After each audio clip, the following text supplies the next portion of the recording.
விருச்சிக ராசிக்கார நண்பர்களே, இந்த விருச்சிக ராசியில் பிறந்தவங்க எல்லாருமே அவங்களோட முக்கியமான குணாதிசயத்தின் மூலமாகவே அவங்க விருச்சிக ராசி அப்படின்னு வெளிப்படையாகவே தெரிய வச்சுருவாங்க. காரணம் என்ன அப்படின்னு பார்த்தீங்கன்னா, விருச்சிக ராசியில் பிறந்தவங்க தேல், அதாவது ஒரு தேலுக்கு என்ன விஷயம் இருக்குமோ அந்த அளவுக்கு இங்கே வந்து பேசுகிறதுல அவ்வளோ விஷயங்கள் இருக்கும். சரி, என்ன சார் இப்படி தப்பாக சொல்கிறீங்க அப்படின்னு கேட்டிங்கன்னா, தப்பாக கிடையாதுங்க. ஒருத்தரோட சண்டை போடுறீங்க அப்படின்னா உங்களுடைய சொற்கள் வந்து மற்றவங்களை ரொம்ப காயப்படுத்தும். நீங்கள் வந்து ஒரு லக்ஸூரியான லைஃப் வாழணும்னு ஆசைப்பட்றவங்க, உங்களுக்கு பிடிச்ச மாதிரி தான் லைஃப் அமையணும்னு ஆசைப்பட்றவங்க, அது கடவுளினுடைய கிருபையோ என்னமோ தெரியல, இந்த கடவுளினுடைய மிகப்பெரிய ஆசீர்வாதத்தினால நீங்கள் என்ன நினச்சாலும் அதை வந்து நடத்தி முடிச்சிருவீங்க. உங்களுக்கு சாட்டிஸ்ஃபையாக இருந்தால் மட்டும்தான் அந்த விஷயத்தை செய்வீங்க. சாட்டிஸ்ஃபேக்ஷன் இல்லை அப்படின்னா என்ன தான் அதில் லாபம் இருந்தாலும் நீங்கள் அந்த விஷயத்தை செய்ய மாட்டீங்க. உங்களுக்குன்னு ஒரு நேர்மை வச்சுருப்பீங்க. உங்களோட நேர்மை பல பேருக்கு கடுப்பாக கிளப்புங்க. இந்த நேர்மையாக இருக்கிறவங்களை பார்த்தாவே ஒரு சிலருக்குலாம் கடுப்பாக இருக்கும்ல. நாம் நேர்மையாக இருக்கணும் அப்படின்னு நினைப்போம், மற்றவங்க எல்லோரும் நம்மளுக்கு நேர்மையாக இருக்கணும் அப்படின்னு நினைப்போம். ஆனால் நாம் நேர்மையாக இருக்கணும்ல.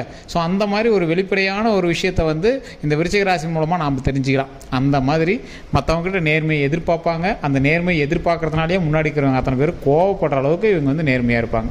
ஸோ அந்த அளவுக்கு இருக்கக்கூடிய இந்த விருச்சிக ராசிக்கு அவங்களுடைய குணாதிசயத்தினால பல நன்மைகள் நடக்கக்கூடிய ஒரு முக்கியமான 12 நாள் அப்படின்னு சொல்லலாம். இந்த முக்கியமான 12 நாளில் மிகப்பெரிய நன்மை நடக்க காத்திருக்கு. சின்ன சின்ன தடங்கல்களும் காத்திருக்கு. அந்த சின்ன சின்ன தடங்களை எப்படி வந்து நம்ம வெளியே தள்ளணும் அப்படிங்கிறத பார்க்க போகிறோம். அது இல்லாமல் இந்த விருச்சிக ராசியை பொறுத்த வரைக்கும் இந்த காலகட்டம் கரெக்டாக இந்த 12 நாட்கள் உங்களுக்கு ஒரு நல்ல ஒரு விமோச்சனமான காலகட்டம். இந்த காலகட்டத்தில் சின்ன ஷார்ட் அவுட் பிரச்சனைகள்லாம் இருந்து அப்படின்னா அதை வந்து சீக்கிரம் சால்வ் பண்ணிக்கலாம்.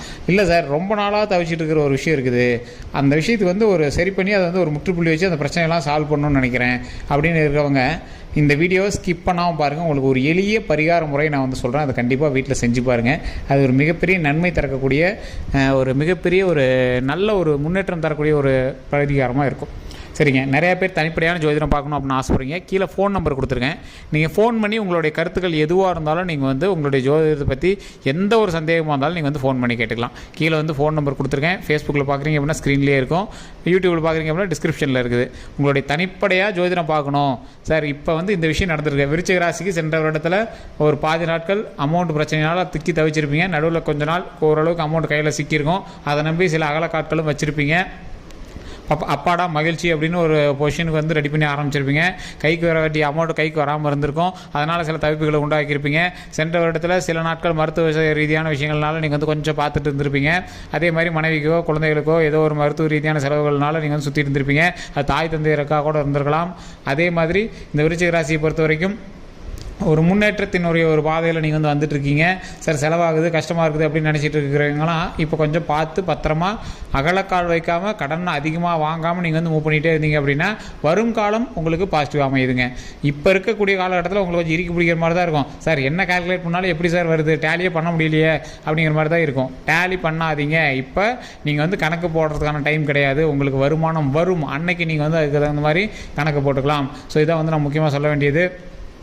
அதே மாதிரி கல்வி சம்மந்தப்பட்ட, அது மட்டும் இல்லாமல் தொழில் சம்மந்தப்பட்ட பல விஷயங்களில் சின்ன சின்ன தடைகள் உங்களுக்கு வந்துட்டு தான் இருக்குது. தொழில் ரீதியான விஷயங்களில் இப்போ பக்கமாக கரெக்டாக பார்த்திங்கன்னா ஒரு மாத காலகட்டத்தில் உங்களுக்கு வந்து மிகப்பெரிய தடை வந்து ஏற்பட்டிருக்கும்.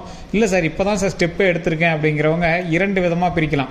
இந்த விருச்சிக ராசியில் இப்போ 2 விதம். ஃபஸ்ட்டு விதம், இப்போ முன்னேறி வந்துருக்கும்போது ஒரு சின்ன தடங்கள் மாதிரி வந்து உங்களுக்கு சரியாயிருக்கும்.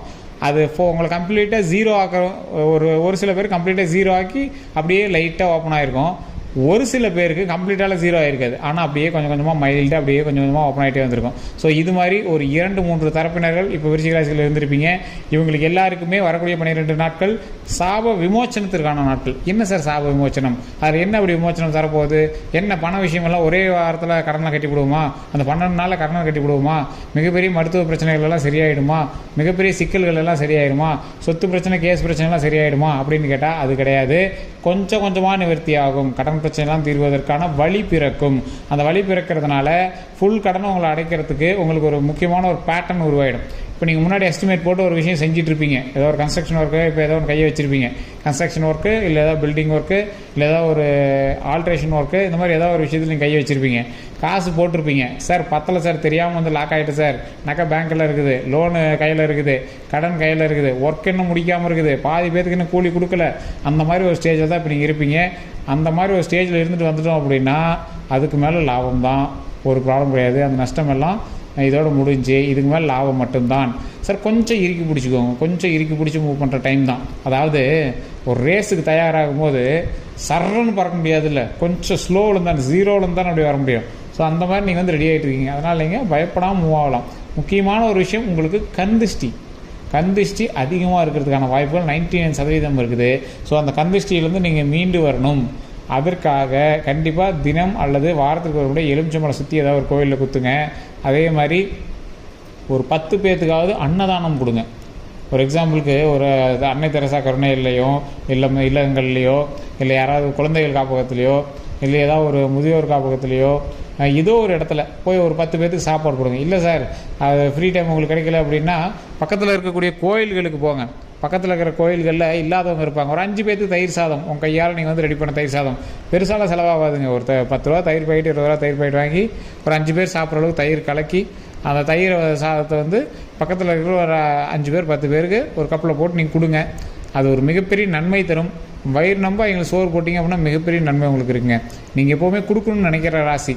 ஸோ நிறைய நேர்மையை எதிர்பார்க்குற ராசி. நீங்கள் சொல்கிற மாதிரி தான் பக்கத்தில் இருக்கிறவனும் இருக்கணும், அப்படி தான் இருந்தாகணும், என்ன பண்ணே எனக்கு தெரியாது அப்படின்னு சொல்லக்கூடிய ஒரு ராசி. ஸோ இது மாதிரி ஒரு நேர்மையான ராசி கிடைக்கிறது கஷ்டம். ஸோ இந்த ராசிக்காரர்கள் நான் சொன்னது உண்மை அப்படின்னா மறக்காம கமெண்ட் செக்ஷனில் பதிவிடுங்க. அனைத்து திறமைகளையும் உள்ளடக்கிய ராசி. மற்றவனை கம்பேர் பண்ணும்போது உங்களுக்கே தெரியும், நீ அவனோட நீ உசார்னு உனக்கே தெரியும் அப்படின்னு தெரியும். மற்ற ராசிக்காரர்களை கேட்டாவே சொல்லுவாங்க. ஒரு 2 பேர் நிறுத்தி இந்த ஆள் யாருன்னு கேட்டால் கண்டிப்பாக இந்த விருச்சிக ராசிக்காரன் சரியான கேள்விடா அப்படின்னு சொல்கிற அளவுக்கு தான் நம்ம இருப்போம். விருச்சிக ராசியை பொறுத்த வரைக்கும் ஒரு விவேகமான ராசி, ஒரு வித்தியோகமான ராசி. அது மட்டும் இல்லாமல் இந்த ராசி ஒரு லக்கியான ராசின்னு சொல்கிறாங்க.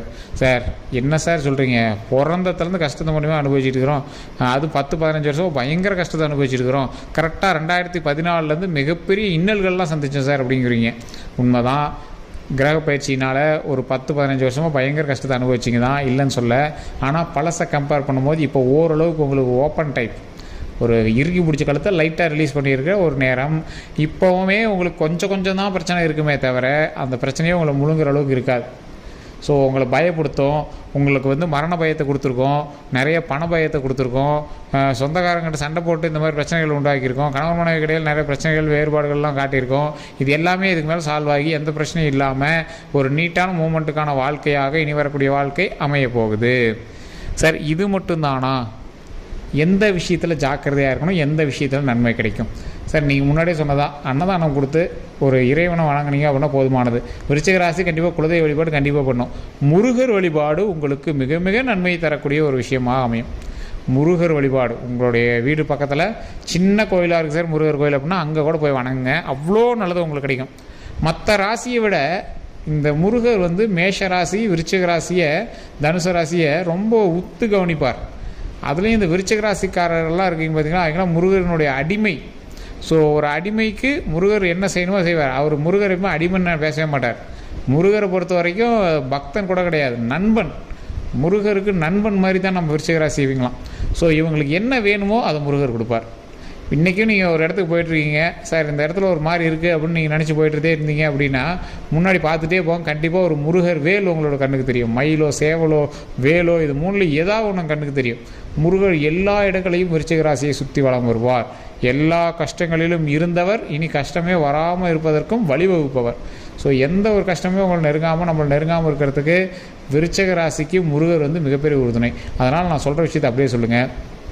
ஓம் முருகரே போற்றி அப்படிங்கிறது நார்மலாக நீங்கள் எப்போ ஃப்ரீயாக இருந்தாலும் சொல்லுங்கள். அதே மாதிரி ஓம் வள்ளி தெய்வானை சமேத சுப்பிரமணிய சுவாமியே போற்றி, ஓம் வள்ளி தெய்வானை சமேத சுப்பிரமணிய சுவாமியே போற்றி, ஓம் வள்ளி தெய்வானை சமேத சுப்பிரமணிய சுவாமியே போற்றி.